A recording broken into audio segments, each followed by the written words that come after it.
Very good morning. કેમ છો બધા? મજામાં તો છે. તો સ્વાગત છે મારી ચેનલ રિંકીસ ફેમિલી બ્લોગમાં. અને આજે આપણે બ્લોગ શરૂ કરી દીધો છે ને આજે આપણે આખા દિવસમાં હજી કંઈ વિચાર નથી શું કરશું શું નહીં, પણ આજે આપણે શું કહેવાય ફરમાશના વિડીયો બનાવવાનો હતો તો આ સવારમાં તૈયાર થઈ ગયા વહેલા અને સવાર પડી ગઈ છે. તો ચાલો આજે કન્ટિન્યુ બ્લોગમાં બન્યા રહેજો. હું તમને કહીશ. હા મિત્રો, હું તમને એક વસ્તુ કાલ કહેતા ભૂલી ગઈ હતી, કારણ કે હવે તમને છે ને મારા બ્લોગમાં ખાલી અમારી એક ભેંસ જ દેખાશે, કારણ કે હવે આવડી આ જગ્યા ખાલી થઈ ગઈ અને આવડી આ રહેશે ખાલી. એ બેનો અમારે હમું જોઈ રહ્યા છે, કારણ કે અમે અમારો પાડો વેચી દીધો છે ને એટલા માટે હવે અમારી ભેંસ જ દેખાશે, બાકી બીજું કોઈ નહીં દેખાય. તો ચાલો આજે આખા દિવસમાં હું શું કરું હું તમને બતાવી. જો ચેનલમાં ના હોય તો નીચે સબસ્ક્રાઈબનું બટન આપેલું હોય, સબસ્ક્રાઈબ કરી દેજો.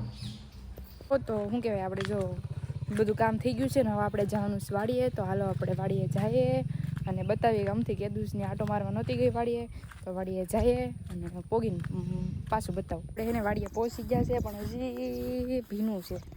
દેખો આ ભીનું છે અને આ અમારી ઝાર છે. આ ઝાર બધી અમારી છે પણ એના બધી પીળી પડી ગઈ વરસાદની, કાંઈ સારું નથી રહ્યું. ને આમાં એમ ડોડા કરેલા છે, બળકા કાવી ગયેલું છે. જો પગલાં દેખાય ઠેઠ સુધી પગલાં દેખાય. અને આમાં એમ લસણ સોંપેલું છે. લસણ મને ન લાગતું ગુગ છે એમ, કારણ કે પાણી ભીનું રહે છે. વરસાદ જો ને એનું ઘણા દિવસ થઈ ગયા તો એ ભીનું જ છે. અને આમાં એમ મેથી કોથમરી લસણ 2 કેરા લસણના કરેલા છે ને 1 કેરા જો રોપ લાવ્યા હતા ડુંગળીનો, તે ડુંગળી સોંપેલી છે. એ તો થઈ જશે. અને ઝાર બધી પીળી પડી ગઈ છે, બધી એટલે બધી ઝાર પીળી પડી ગઈ છે. અવડી હજી તો નાની એવી છે ત્યાં પીળી પડી ગઈ. આ તો વધારે પીળી પડી ગઈ અને આ તો થોડીક ઓછી પીળી પડેલી છે. તો એવું છે ગાઈસ, બહુ બધું નુકસાન થયેલું છે. હું આવી હતી વારો વાઢવા, તો આપણે વાઢી નાખીએ ને જોઈ આગળ હું નુકસાન થયેલું છે હું નહીં યાર. તો એવું બધું છે. આપણે આવડો ઘાસ રૂ ને આ ઘાસ વાઢવાનું છે. અને હા, જો ઓલો ડુંગરો છે, આવડો ડુંગરો, એવા ડુંગરા કોણ કરે જરીક કોમેન્ટ કરી દેજો. તો ગામડામાં જેને મોટી મોટી વાડીઓ હોય ને ખેતરો હોય ને ઈવડા એ બધા આવું ઘાસ કરે, ઘાસમાં આવો ડુંગરા કરે. જો ઓઘા કરીને ઉપર નાખી દે, પણ આ જારી જો કાગળ ઢાકેલો હશે, કાળી પડી ગઈ તોય તે દેખાતી હોય તો તમને એમ એવું બધું થાય, કાળી પડી જાય. અને આમાં જો વરસાદ આવ્યો એના આગલા જ દિવસે ડુંગળી સોંપેલી હતી પણ સોંપવાની હતી એટલી સોંપી રાત પાળી સોંપતા થાય. ઓલી દેખાય ને તમને ઓલી એ બધી છે ને રાત પાળી સોંપીને એટલી એને બીજા દી સોંપવાની. ક્યાં વરસાદ આવી ગયો. અને આ કેળું ગુજેરી જો અમારે કેવી મસ્તીની વરસાદી તો સારી થઈ ગઈ છે. જો બહુ મસ્ત થઈ ગઈ છે. અને એવું છે તો વરસાદે તો બધું નવા કરી નાખ્યું છે. ને અમારે આવડે છે ને વાઢવાનું છે, થોડુંક વાઢી લેવી, કારણ કે સવારે પણ વાઢ્યું હતું થોડુંક ને અત્યારમાં થોડુંક વાઢી નાખવી એટલે થઈ રહે. અને કારણ કે ઓલી વાડીએ ઝારવાળી વાડીએ જતા નથી એટલે એનું કાંઈ હજી આવતું નથી. કાલ પરમ દિવસે જઈશું, પછી ત્યાં આપણે ભાવનગર જવાનું થશે. તમને કીધું એમ મારે 15 દિવસનો એક કોર્સ છે, તો કોર્સ શીખવા જવાનું છે. તો ચાલો આપણે વારો વાળી નાખીએ અને બન્યા રહેજો મારા વિડીયોમાં, બહુ મજા આવશે. મિત્રો મેં એટલું વાઢ્યું ને ત્યાં મને બે દેખાણું આવડવા. આ તમારા ગામડામાં સિટીમાં તેમ શું કહેતો હોય મને જરૂરથી એકવાર કોમેન્ટ કરી દેજો ને કે એને શું કહેવાય.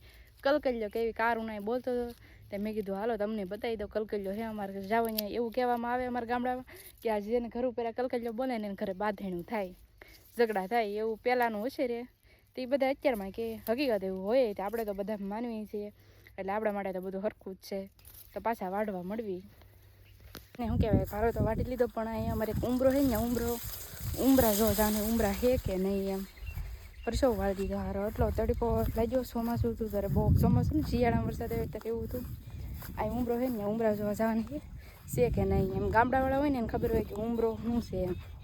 આમાં કંઈ સોંપેલું નહીં હોય ને અમારે વાડી એની તો એવી ખપ જો હજી આવડાને ડુંગળી એટલી સોંપાડીને હજી બધી બાકી હતી.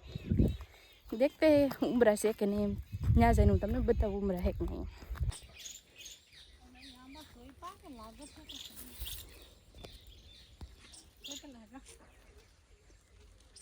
ભાગમાં કાંઈ ઉંબરો તો હે નહીં, ઉંબરો તો છે પણ ઉંબરા નથી એવું છે. હજી આવ્યા નથી ઉંબરા, થોડાક દીમાં આવી જશે ત્યારે પાછા આવશું બતાવવા. અને એવું છે પાછા ઉંબરાનું શાક મસ્ત રેસીપી બનાવશું આપણે. અને હજી બધું ભીનું પડે. ચાલો તો પાછા ભારો લઈને ઘરે વહી જઈએ. ભાગમાં કાંઈ ઉંબરો તો હે નહીં, ઉંબરો તો છે પણ ઉંબરા નથી એવું છે. હજી આવ્યા નથી ઉંબરા, થોડાક દીમાં આવી જશે ત્યારે પાછા આવશું બતાવવા. અને એવું છે પાછા ઉંબરાનું શાક મસ્ત રેસીપી બનાવશું આપણે. અને હજી બધું ભીનું પડે. ચાલો તો પાછા ભારો લઈને ઘરે વહી જઈએ. આપણે ચડાવી લીધો છે માથે ભારો અને હવે આપણે ઘર તરફ જઈશું, કારણ કે કેટલો સમય થઈ ગયો, ઘડીમાં સમય જાય કંઈ નક્કી ખબર જ નથી પડતી કેવી રીતના જાય એમ. એક સેકન્ડ તો આવતો તો ગઈશ. તો એવું છે કે આપણે ઘર તરફ જઈએ હળવા હળવા અને ઘરે જઈશું, પછી ભેંસને પાછું નીશું ને એવું કરશું ત્યાં હાન પડી જશે. બોલો કેમ દિવસો જાય ને આ 2025 કેવી રીતના વજ્યું ને કાંઈ ખબર જ નથી રહી. અને આ જો અમારે ઝાડે બધી પીળી થઈ ગઈ ને જે આમ બધું ભીનું છે, વરસાદ જ એટલા આવ્યો ને તો કોરું એમ થાય નહીં એવું જ છે. તો સીધા મળીએ હવે ઘરે જાય.